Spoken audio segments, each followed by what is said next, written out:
Okay. And You're the perfect person to be doing this interview with since you're the video guy, so I know you've made a few videos in your day, right? I've done some, yeah, but so great. Well, thank you for doing this. This is so Sure. wonderful.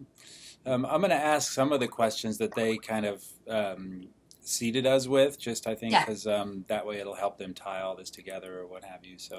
right. Um, so the first one is, how was your web text innovative in historical, material, technological contexts within which it was created? So actually, when I was talking to Susan and I asked her that question, then I thought, wow, I should think about that myself for when you're going to be interviewing me and see if I can come up with a good answer. So I went back and looked at the previous web texts that had been, that had won or had been, the kind of runner-up for the Web Text Award prior to mine. So mine was in 2006, and it was really interesting to go back and look at the early ones.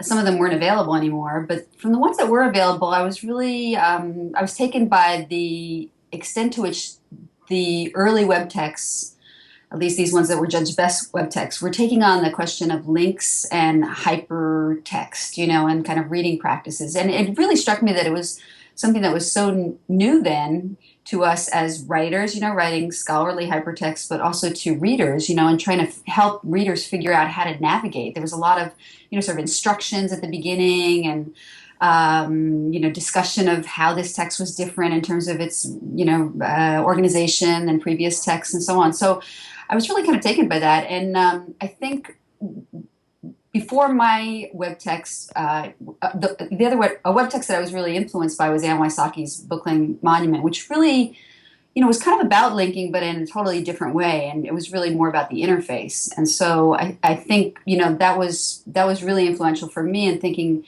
kind of maybe assuming that readers were kind of getting familiar with how to navigate hypertext, and then instead thinking about, okay, what interface are we providing them with that will um, not only serve as a navigational space, but also will convey some content, some meaning. And so I think that was a shift that I saw between the earlier hypertext and my own. And I think that's so with my web text, it's really a lot about the meaning of the interface and how the interface contributes to the meaning of the text. And so I think that was kind of that's a shift that I saw. And then looking at hypertext that came after that, at web text that came after that, it seems like that's still a really interesting and important element of what we're seeing as like the best web texts are the ways that they craft an interface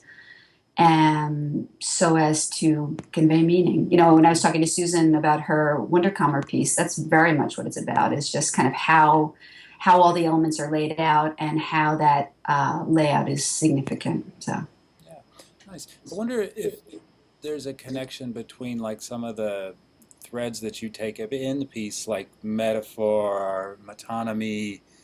I mean, reading through the piece, I'm thinking of those as applying to the compositions of the students, mhm. and I don't normally think of it in terms of interface, but like, is there a way in which your composition and having that kind of interface operates differently than like the the Yeah. previous ways of accessing the web? Yeah. Yeah, well, so it was interesting. So the history of that web text, so I went to the conference, the Computers and Writing Conference at Stanford in 2005, and it was a really fabulous conference. And when I got back from the conference, I thought, well, I want to, take my paper and, make a web text out of it. And I did. But I was playing around with Flash. I was really into Flash, and the interface was it was interactive. Windows kind of opened and closed and slid, and things moved around and stuff like that. And I submitted that and got some feedback on it that the interface was actually kind of getting in the way. That it was making everything. It was kind of condensing the text. It was making it so that the readable part of the text was really small because there was so much other stuff going on, in terms of windows opening and closing and so on. So I had to rethink the whole design of the thing. And one of the comments I got from one of the editors was that it seemed like I mentioned a lot. I mentioned the conference and maybe should have more information there about what was going on in the conference. It didn't really have anything to do with the interface or the design. But, thinking about that comment, I thought, well, maybe I should try to recreate the conference, as it were, and kind of set it up so that people who were there would recognize it as kind of, with the images and so on of the conference, and that people who weren't there would have this kind of, pseudo experience of having gone to the conference. And so that really then kind of recreating the experience of the conference. And I'm not sure if that's metaphoric or metonymic or what, but that became sort of the guiding principle. And so the background image is that Burghers of Calais sculpture garden, which anyone who went to the conference would have seen, because we were walking back and forth between buildings, and that garden was right in the middle of it. And so the movement of the, as the text moves around, as you go from link to link, it's, kind of recreates the movement, to and from and so on. And then this background sounds and so on were meant to create this kind of, experience, kind of a user experience that went not necessarily beyond reading, but that kind of supplemented the reading of the text. And so I think in that sense, it's a little bit different from the hypertext that came before, where it was all about reading, and how an organization is structure and how to navigate and how to put together different meanings depending on the order of the nodes that you visited and so on. And this was not, it was also still about the experience of the reader, but maybe a little bit more broadly defined, I suppose. And more multimodal in some ways? Yeah, or? more multimodal, sure, yeah. Yeah, the sound thing, I tried to think, well, I've got them, they're moving, there's movement, there's image, and then what kind of sounds can I put in there, So I have like birds singing and bells ringing and people talking, um, so as to kind of recreate the conference experience. And I did actually, in terms of the content, also add more of an explanation, because it was really interesting at that conference that people were talking about assessment a lot. It was still pretty early on, 2005, and we were all giving assignments to our students and asking them to, make videos and web text and things like that. But then I felt kind of uncertainty, and other people did too, and in terms of how we assessed what our students gave us, and what expertise we had that we could draw on in assessing this. So that way, it was a question that a lot of people were talking about. So it seemed like it was a fortuitous time to publish about it. Yeah. And I guess that kind of segues to the next question, which is the do you see your web text as having influenced the field, or as having continued influence? How do you situate it in the larger trajectory and conversation of the field? Yeah, it was so early in that conversation. I reread the web text a little while ago, and there were really only 3 articles that I could find where people were commenting on how to assess multimedia student projects. And there was a lot of discussion at the conference, but the publications were pretty minimal. But now, I mean, there's books and articles, and it's really become a key discussion point. So I think mine was an early contribution. And then I don't know. I mean, in terms of the web text itself and the design of it, people don't do Flash anymore, but there was a moment there when everyone was working in Flash, and that was pretty fun. And again, I mean, just the idea of the interface as being, a place where you can create some meaning, some scholarly meaning. I think that may have some influence on, may have influenced future Kairos and other web texts.